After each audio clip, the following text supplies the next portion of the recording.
Hello बच्चों, आज हम कक्षा 6 की हिंदी फर्स्ट में चैप्टर नंबर 4 एक था राम का अध्ययन करेंगे। देखिए, इस चैप्टर में श्री प्रसाद जी का यह चैप्टर है, कुसंगत का ज्वर कितना भयानक होता है। इसका प्रभाव उन्होंने बताया है कि कुसंगत का किस प्रकार से हमारे जीवन में प्रभाव पड़ता है और किस प्रकार हम जो है एक नेक रास्ते से भटक कर जो है गलत रास्ते पर चले जाते हैं। तो इसमें कुछ कठिन शब्द आए हुए हैं, इसको पहले हम लोग जान लें उस शब्द के अर्थ को।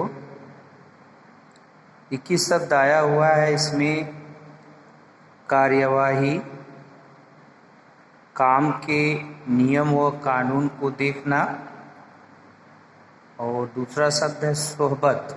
सोहबत संगत, सोहबत मतलब संगत। निष्कासित, निष्कासित का अर्थ होता है निकालना, बाहर करना। एकांत, एकांत का अर्थ होता है अकेला, निर्जन।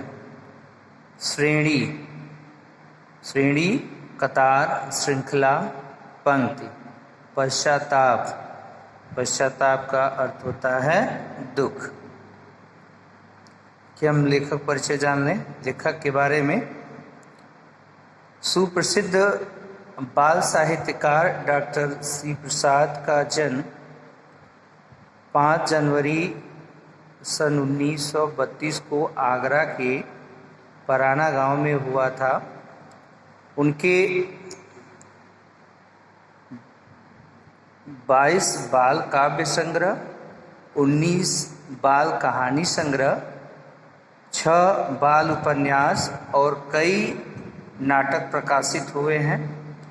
इन्हें बाल साहित्य भारती एवं साहित्य महोपाध्याय जैसी उपाधियों से भी सम्मानित किया गया। इनका निधन दिल्ली में 12 अक्टूबर 2012 में हुआ। इनकी कृतियों में बाल काव्य संग्रह मेरा साथी घोड़ा, खिड़की से सूरज, आरी कोयल, अक्कड़ बक्कड़ नगर आदि हैं। शिशु संगीत संग्रह, चिड़िया घर की सैर, फूलों का गीत, तक तक दिन, झिलमिल सितारे, पिकनिक आदि हैं। तो ये था लेखक परिचय जो है। अब हम आइए इस चैप्टर को पढ़ते हैं। कुसंगत के बारे में, कुसंगत का क्या प्रभाव पड़ता है हमारे जीवन में, ये बताया गया है इस चैप्टर में श्री प्रसाद जी द्वारा। राम अकेला अपने पढ़ने के कमरे में बैठा था। घर में माँ और बहन भी थीं। वे अपने अपने कामों में लगी थीं। पिताजी 6 बजे दफ्तर से घर आए थे और 2 मिनट राम से बात करके चले गए थे। शायद रविशंकर जी से माफ़ी मांगने गए थे। जब राम के पिताजी दफ्तर से आ रहे थे तभी रास्ते में किसी ने उनसे सारी बातें कह दी थीं। आते ही वे सीधे राम के कमरे में गए और कड़क कर पूछा, क्या आज सवेरे परीक्षा के समय कोई बात हुई थी? राम चुप रहा। राम के पिता ने फिर कड़क कर पूछा, क्या आज तुमको तुम्हारे गणित के अध्यापक रविशंकर जी ने नकल करते हुए पकड़ा था? जी, राम ने कबूल किया। तुमने उनसे क्या कहा? राम के पिता फिर बोले। राम फिर चुप रहा। बोलते क्यों नहीं? राम के पिता गरजे। राम की माँ और बहन भी आकर सुनने लगी।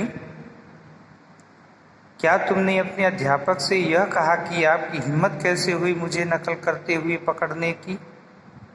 आपने यह गलती क्यों की? राम के पिताजी ने डांटते हुए पूछा।